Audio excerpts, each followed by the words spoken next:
Yeah, Chairman of the Conservative Party and former Culture Secretary Oliver Dowden posted on Twitter yesterday. What did he say, Isabel? He said, "We cannot be complacent about defending our values against this so-called painful woke psychodrama." He said it will take courage to resist it. Too many have fallen for the idea that it is kind or virtuous to submit to these self-righteous dogmas. It is not. Really interesting intervention from him to analyse this further. Yeah, but I just want to say about this, I do think where the former Culture Secretary is right, is that I do think you have to be brave. Oh, definitely. I do think you have to be brave, because you're some way an awful animal. You're just the worst of all species if you're seen to say something that does not fit the woke agenda. Now, this man is very, very interesting. He is Simon Fanshawe. He's founder of the LGBTQ rights charity Stonewall, and he's brought out this book, and his book is The Power of Difference, where the complexities of diversity and inclusion meet practical solutions. And I have to say, Simon, good morning to you. Very good to see you. What seems to be really good about this in the first place, you're not being antagonistic, you're not being controversial, you're just trying to say, look, guys, we've got to meet in the middle on this in some sort of mutual respect. It's not that every woke thing is wrong or that every anti-woke statement is right. You're trying to find a practical solution. I think that's exactly right, and thank you for saying that. But Oliver Dowden, and on the other side, you've got all sorts of activists and various things. And in the middle, there's this huge group of people. This side are being told, I don't care, I'm going to be insensitive, I don't care what, it doesn't matter. Statues, pull them, oh, that's our history. Well, it's not our history, actually. There's a debate about statues. Let's have that debate.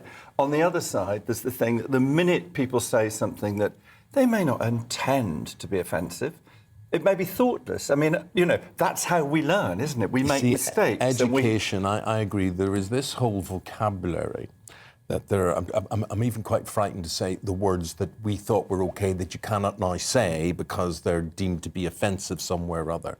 But education, the way is not to cancel, surely. The way is to say, no, actually, here's why that's not acceptable. I think that's right. I like to think of behaviour and language in terms of broadly three categories. There's careless, thoughtless and malicious. Careless, I did this thing the other day and I said something about, the great British snack, the bacon sandwich, and a guy in a yarmulke put his hand up in the front row and said, not for me. Yeah. And that was great. He was sending me up and that was all fine.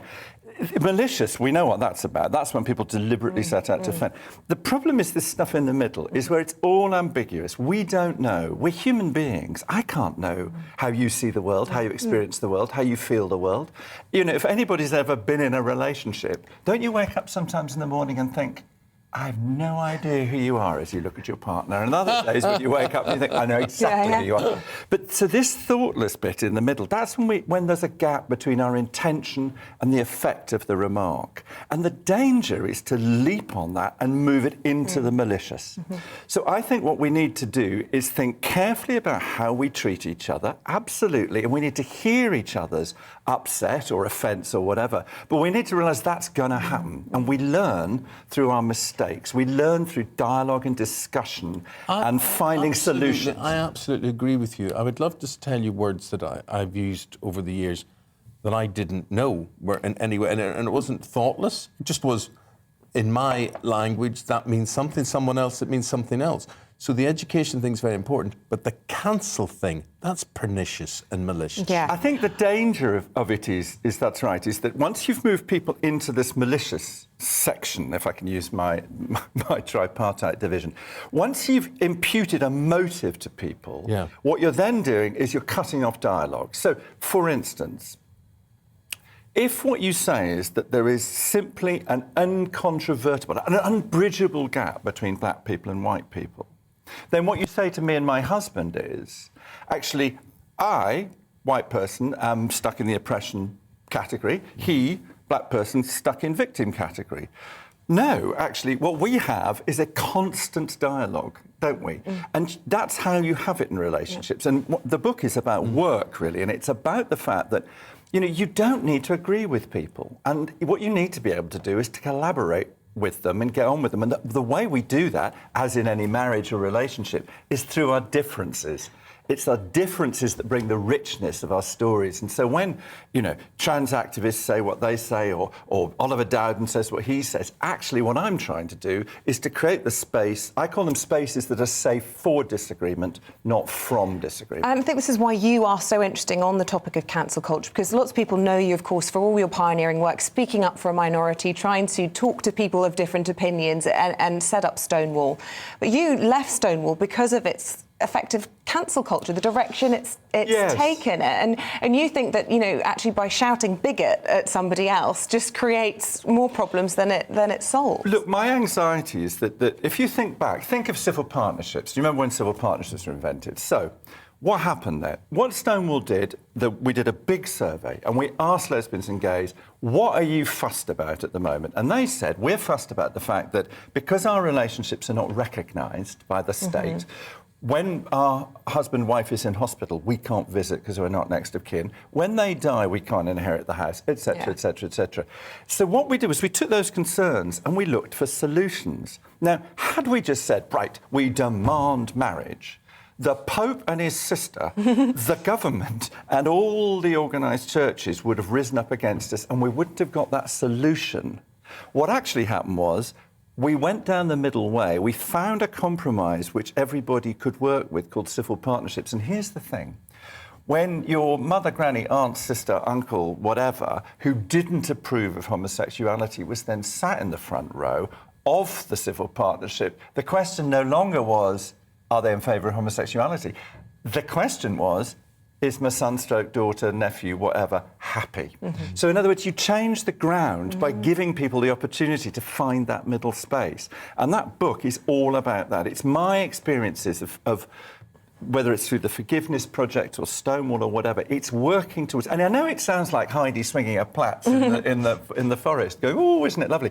It's not, actually. That's where the exciting stuff happens, is when you value people's differences. But have you suffered consequences for standing up to this kind of aggressive cancel culture? Because, as Eamon was saying, it takes real courage to speak up, and I suppose a lot of people dare not say anything, don't they? And it's that silence, that complicity, that means that we're bowing down to these pressures from a squeaky minority, many people would argue. I think that's right. I think you're right. I think people are very frightened. I mean, YouGov did a poll just before Christmas. 40% of people said they were scared to speak up about their opinions at work. I mean, remove it from all this stuff. I mean, say you're in a very liberal environment and you're a Brexiteer or you voted Tory. Universities would be a classic example. Brexiteers who voted Tory in universities don't speak up a lot. So what's happening, I think, is that there's your Oliver Dowdens and your trans activists or your whatevers, and everybody's there shouting at each other. There's this vast group of us in the middle who are saying, actually, what we'd like to do is stumble around a bit. And actually, we don't want change imposed on us. We don't want people lecturing us about what is right. We want to stumble around a bit, discover a bit of truth. And what's happening, particularly in businesses and organisations, is... Can you think of another... I mean, if here, you were sitting down saying, what's our strategy for the next 2 years? And we're going to do a business strategy, broadcast...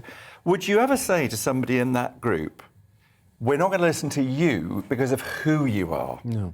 You would say, I disagree with what you say. I think our strategy should be this. I think... So why in this area would we not listen to each other and find ways through, And that's the danger. It destroys innovation, it destroys strategy, it destroys all the things that make work work. And everybody's expected to be an instant expert on the different diversities that are out there. So, for instance, while in everyday life you might be allowed to experiment or get things wrong, if you're a broadcaster, you cannot... I could name you a number of subjects which I would prefer not to talk about, simply because if you say anything that doesn't adhere to the opinion out there, it is a cancel culture. Can I indulge you? Can you just let me read? Can you indulge me? I say, let me read this quote because it sums up what you're describing. Barry Weiss wrote an article about it. He said, "In this revolution, sceptics of any part of the radical woke ideology are recast as heretics. Those who don't abide by every single aspect of its creed are tarnished as bigots, subjected to boycotts, and their work to political litmus tests.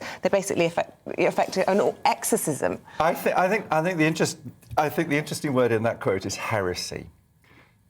I'm very dull in this respect. Back to the civil partnerships things. You know, faced with a problem, I like to find a solution. And I think the way you do that at work, wherever, you use this power of difference. You use the different things that people have got.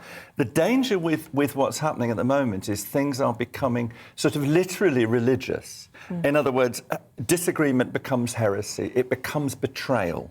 Yes. Rather than it becomes the productive seed from which you get new solutions. It's the intolerance on the woke side that I find. I mean, I love debate. I mean, we're all in this sort of this industry, and you love debate, and you love argument, and you love, you know, finding common ground or whatever.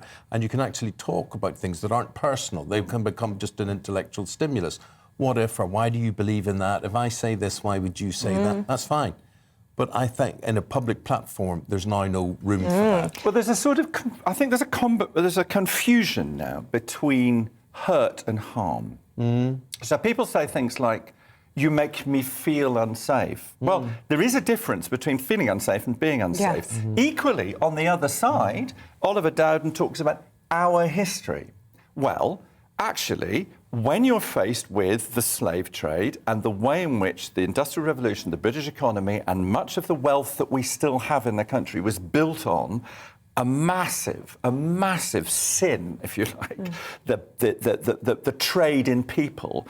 When that is a debate that I want to have and we should have, and I don't want Oliver Dowden shutting down a debate which should be had by saying, oh, it's woke. Because racism, slavery, homophobia, transphobia, sexism, all these isms and phobias are things that we need to deal with. On the other hand, I don't want the people who are suffering this to be permanent victims and not allow any discussion of a way in which we can find a solution. It's complicated. Our viewers say, forget Russia and China, by far the biggest threat to the Western democracies are ourselves. Chris says, woke is a compliment. It means you know what's going on. Well, that's right. The thing about woke is it does mean that you're awake and alive to these things. And this is a good thing, by the way.